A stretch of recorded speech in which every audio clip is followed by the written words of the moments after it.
Em um jardim de Milão, no final da Idade Antiga, um homem se convertia à fé cristã. Seu nome era Agostinho, o santo dos novos tempos, que viu cair o Império Romano e nascer a gloriosa Idade Média. E a sua obra acabou sendo um legado que mudaria não só a história da Igreja, como de toda a humanidade. Gostou desse tema? Então já deixa aqui o seu like e assista o vídeo até o final.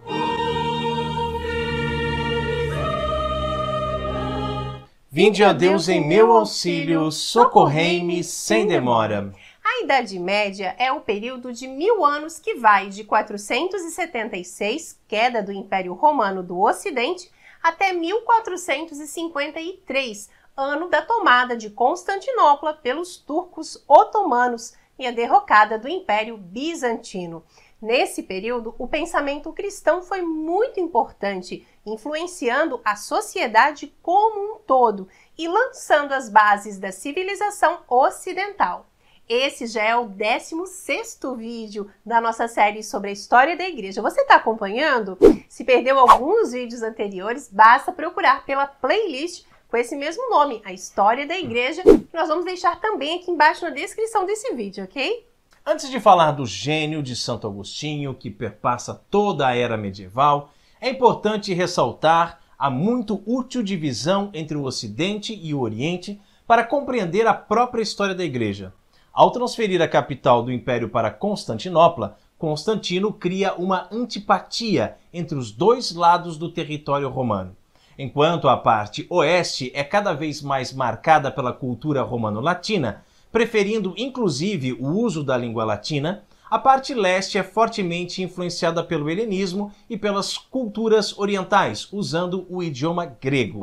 E além disso, na Igreja, no Ocidente, o papel soberano do Papa sempre foi reconhecido sem muitas discussões, de modo que ele já exercia sua jurisdição universal sobre a Igreja desde o nascimento da fé. A Igreja no Oriente, por outro lado, sofria com o problema do cesaropapismo, que nós já estudamos nos vídeos passados, em que o imperador de Constantinopla usurpava o poder pontifício, misturando as esferas política e religiosa. A cisão no Império culmina com o cisma religioso do Oriente, isso no ano de 1054, quando é criada a Igreja Ortodoxa. Vamos então voltar à figura de Agostinho de Hipona, cuja filosofia e teologia influenciaram toda a Idade Média. Cronologicamente, o santo pertencia à Idade Antiga. Nasceu na África em 13 de novembro de 354 e morreu em Hipona em 28 de agosto de 430. Mas sua importância é tão grande que Daniel Hobbes lhe reserva o apelido de Santo dos Novos Tempos. Tendo se tornado grande orador, Agostinho viaja cedo para Roma a fim de fazer carreira. Nessa época, ele já tinha contato com o maniqueísmo. E até então, o seu único contato com a religião católica foi por meio de sua mãe, Santa Mônica, e ela não tinha conseguido trazê-lo para a fé católica. Em Milão, Agostinho conhece o grande bispo e pregador Santo Ambrósio, que diante da oratória fica impressionado e convencido de que mais do que aprender retórica, o que ele precisa é conhecer a verdade.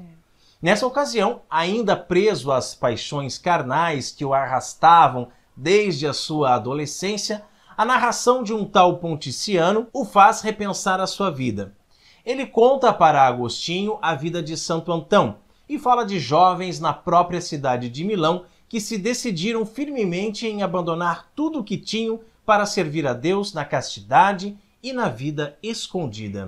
Impressionado com o que ouvia e lamentando a sua vida pervertida que levava até então, Agostinho vive uma dramática luta interior e narra assim, que sofria e me atormentava com acusações mais cruéis do que de costume, rolando-me e debatendo-me dentro de minhas cadeias para ver se as quebrava por completo, e dizia comigo mesmo, vamos, mãos à obra, sem demoras, e quase passava da palavra para a ação. Estava a ponto de agir, mas não agia. Eu já não recaía mais nas antigas paixões, mas delas estava bem próximo e tomava ainda alento do seu ar. Aí Santo Agostinho continua a narrar mais ou menos assim. Mantinham-me preso umas tantas futilidades, umas vaidades de vaidades, antigas amigas minhas que me puxavam por minhas vestes carnais murmurando: então nos abandonas? De agora em diante nunca mais estaremos contigo? Para onde voltava o rosto, mostrava-se para mim a casta dignidade da continência, serena e alegre, sem desordens, acariciando-me honestamente para que me aproximasse sem medo. E Santo Agostinho continua ainda a sua reflexão falando assim, que a continência zombava de mim com ironia animadora, como se ela dissesse: então não serás capaz de fazer o mesmo que eles? Ou será que estes e estas encontraram forças em si mesmos e não no Senhor seu Deus? Foi o Senhor Deus quem me entregou a eles. Por que te apoias em ti, se és vacilante? Lança-te no Senhor, não temas, e que Ele não se apartará de ti e tu não cairás. Lança-te com confiança, que Ele te receberá e te curará. E enchia-me de vergonha por ainda ouvir o murmúrio daquelas futilidades. Se vacilante, eu continuava indeciso. Até que ele se rende e deixa que Deus vença a sua carne. Mas logo que essa profunda reflexão tirou a profundeza de minha alma e expôs toda a minha miséria à vista de meu coração, caiu sobre mim enorme tormenta, trazendo copiosa torrente de lágrimas. E embora não com esses termos, mas com o mesmo sentido, muitas coisas te disse como essa: e tu, Senhor, até quando? Até quando o Senhor há de estar irritado? Esquece-te de minhas iniquidades passadas. Olha que bela reflexão de Santo Agostinho, né? Sentia-me ainda preso a elas e gemia e lamentava. Até quando, dizia Agostinho, até quando direi amanhã, amanhã? Por que não agora? Por que não pôr fim agora às minhas indecências? Assim falava e chorava, oprimido pela mais amarga dor do meu coração.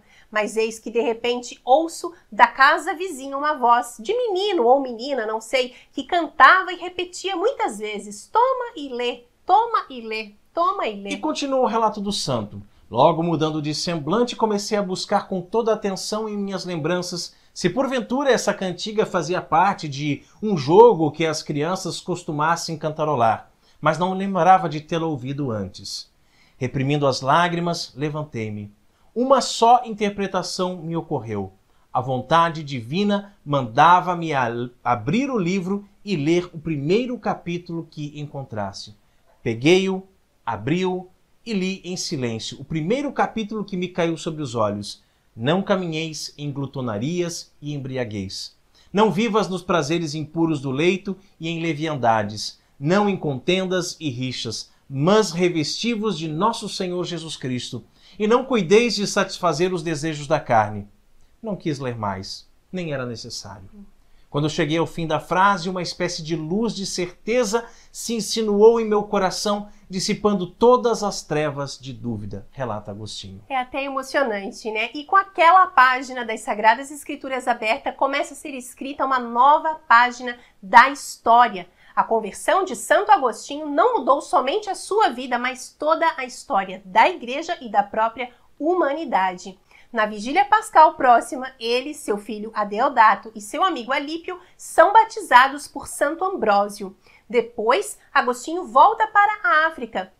Nesse ínterim morrem seu filho e a sua mãe Mônica. Já na África, levando uma vida de muita oração e contemplação da verdade, Agostinho percebe que após a conversão, sua inteligência passa a compreender mais facilmente as coisas. Além da luz natural da razão, agora o auxiliava o dom sobrenatural da graça. Ordenado presbítero, depois de muita insistência do bispo Valério, Agostinho, anos mais tarde, se torna bispo da comunidade de Hipona, onde escreve o seu grande monumento intelectual, a Cidade de Deus. Sobre essa cultura será moldada a Europa cristã. Sobre esse gigante intelectual se edificam os 1000 anos de Idade Média, durante os quais a Igreja resgata o Ocidente da barbárie e das verdadeiras trevas que até hoje ameaçam a humanidade, o afastamento de Deus e de sua vontade. Glória ao Pai, ao Filho e ao Espírito Santo, assim como era no princípio, agora e sempre, por todos os séculos dos séculos. Amém. E você? Está disposto a estudar a história da igreja conosco? Disposto a esquecer tudo que aprendeu com aquele seu professorzinho militante de esquerda e os livros do MEC? Coloque aqui nos comentários, ok? Isso aí. E se você ainda não curtiu esse vídeo, dê um like para nós, certo? E também compartilhe com mais pessoas. Envie para os seus amigos, grupos de WhatsApp, redes sociais, porque isso nos ajuda e muito a evangelizar. Ah, e se você ainda não é inscrito em nosso canal, se inscreva agora para continuar recebendo os nossos vídeos. Aí. Não esqueça de clicar no sininho na opção Todas as Atualizações, pois assim você não nos perde de vista. Nós temos vídeos diários aqui no canal, sempre ao meio-dia. E agora você pode fazer suas compras na nossa loja virtual. Véus católicos, escapulários, flâmulas dos santos, mandrião para batizado, muito mais. elo7.com.br/Carol Raimann. Que Deus abençoe. Salve Maria!